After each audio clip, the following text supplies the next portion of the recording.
Hello students, good morning to all of you. आइए चलिए exercise start करते हैं। Exercise 5A। ठीक, तो एक्सरसाइज 5A जो है वो बहुत इंपॉर्टेंट एक्सरसाइज है। इसमें बहुत ज्यादा कंफ्यूजन होगी पहली बार में, लेकिन आप इसको अगर ध्यान से समझेंगे तो तुरंत समझ में आ जाएगी।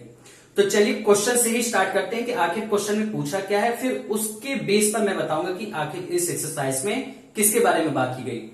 पहला क्वेश्चन लिखा है the unit digit of A 2 digit number. कह रहा है कि कोई एक 2 डिजिट नंबर है, उसकी यूनिट डिजिट, मतलब यहां पर दो अलग अलग नंबर नहीं है। पहले हम अलग अलग नंबर में 2 नंबर में मानते थे x या y, है ना। दो अलग अलग नंबर में x या y मान लेते थे। x की कोई भी वैल्यू आ जाती थी, y की कोई भी वैल्यू आ जाती थी। लेकिन यहां पर जो वेरिएबल माना जा रहा है वो एक ही नंबर है, एक ही नंबर में। और वो कौन सी नंबर है? 2 डिजिट की नंबर है। 2 डिजिट नंबर का मतलब कि शायद वो 54 हो सकती है, 67 हो सकती है, 93 हो सकती है और 62 हो सकती है। तो मतलब कि हम इस पूरे को x मान लेंगे। तो अब ये जो क्वेश्चन कह रहा है, ये क्वेश्चन किन्हीं दो नंबर के बीच में रिलेशन नहीं बताता।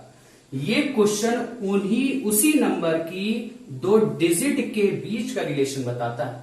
मतलब कि एक ही नंबर में 2 डिजिट के बीच का रिलेशन बताता है। इस बेस पर एक्सरसाइज है।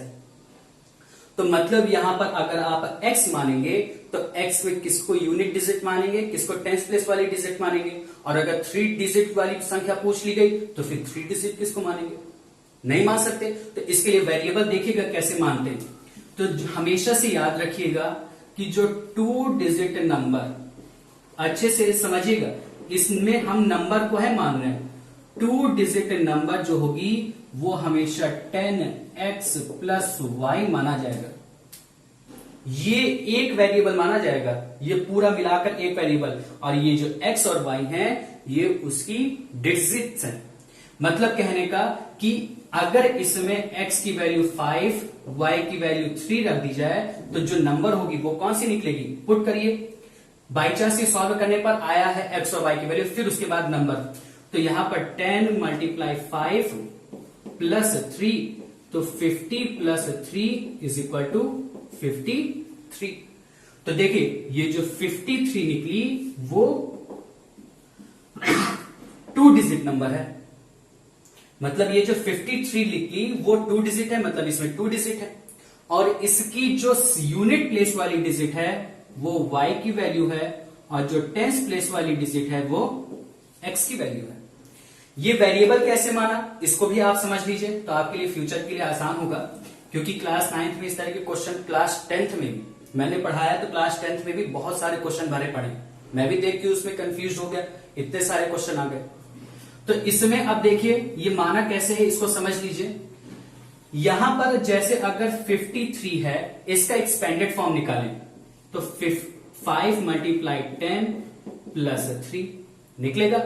अगर 67 है, इसको अगर हम तोड़ेंगे, इसका स्टैंडर्ड फॉर्म या एक्सपेंडेड फॉर्म निकालेंगे तो 6 × 10 प्लस 7। अगर 92 है, इसका निकालेंगे एक्सपेंडेड फॉर्म तो 9 × 10 प्लस 2। तो देखिए चेंज क्या हो रहा है, ये 10 जो है मल्टीप्लाई में वो तो चेंज नहीं हो रहा, ये जो प्लस है वो भी चेंज नहीं हो रहा ना। तो चेंज क्या हो रही है? केवल ये डिजिट, कभी 5 थी, कभी 6 थी, कभी 9 थी, कभी यहां पर 3 थी, कभी 10 थी, कभी 2 थी। तो जो चेंज होती वही वेरी करती। तो उसकी जगह अगर मैंने x × 10 लिख दिया और 3 की जगह y लिख दिया तो क्या बनेगा? 10x प्लस y, ये वेरिएबल बन जाएगा। ठीक, तो अब ये 2 डिजिट का वेरिएबल बना।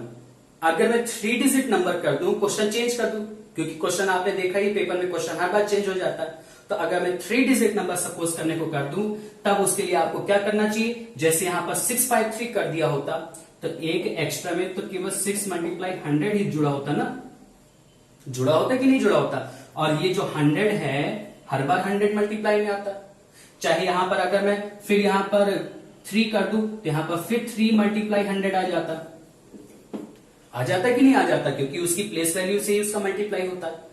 ठीक, तो इस वजह से फिर 6 मल्टीप्लाई 100 और फिर 3 डिजिट का जो वेरिएबल बनेगा वो 100 और कोई एक वेरिएबल।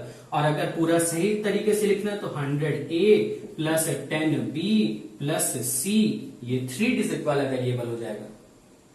2 डिजिट वाला वेरिएबल 10X प्लस Y हो जाएगा। आगे समझ में? तो यहां पर इस बात को ध्यान दीजिएगा कि इसमें पहली बात तो आपको वेरिएबल मानना आना चाहिए। तो 2 डिजिट नंबर अगर ये है तो फिर इसी तरह आप 3 डिजिट नंबर भी लिख लीजिए। 3 digit number is equal to 100A plus 10B plus C, ये 3 डिजिट का वेरिएबल हो जाएगा। ये 3 डिजिट के नंबर हो जाएगी, जिसमें से यूनिट प्लेस वाली C, टेंस प्लेस वाली B और 100 प्लेस वाली A हो जाएगी। और फिर क्वेश्चन में जो कहे उसके बाद सॉल्व कर दीजिएगा। मतलब कि unit place the digit the number at the unit place of this number is double than the tens place of the number. मतलब कि जो नंबर यूनिट प्लेस पर है वो जो नंबर यूनिट प्लेस पर है वो टेंस प्लेस की आधी है, या जो नंबर यूनिट प्लेस पर है वो टेंस प्लेस की डबल है। तो देखिए 2 का डबल 4 होता है, तो टेंस प्लेस पर 2 थी तो यूनिट प्लेस पर 4 हो गई। मतलब कि तब ऐसा वेरिएबल, तब ऐसा क्वेश्चन जो रहेगा उससे आप इक्वेशन बना लेंगे। तो मेन चीज इसमें एक्सरसाइज का मैंने सिर्फ आज इंट्रो दे रहा हूं, तो आप केवल इसको अच्छे से पहले समझ लीजिएगा। फिर उसके बाद जब नेक्स्ट में बताऊंगा कि एक्सरसाइज 5A में अब इसको इंप्लीमेंट कैसे करना है, तो तब आपको ये वेरिएबल और ये डिजिट वगैरह और अच्छे से क्लियर हो जाएगा। तो तब तक के लिए आप यूनिट 4 अपनी पूरी कंप्लीट कर लीजिएगा और फिर 5 यूनिट में आ जाइए तो और इसको साथ साथ करते जाइएगा, क्योंकि इसमें मैं बहुत स्लोली चलूंगा, क्योंकि इसमें मोस्टली मुझको सभी क्वेश्चन बताने हैं। तो इस वजह से आपके पास संडे तक का टाइम है। आप यूनिट 4 पूरी कंप्लीट कर लीजिए, फिर साथ में चलिए, फिर यूनिट 5 से 7 पूरा पर डे आप मेरे साथ कंप्लीट करते जाइएगा। ठीक।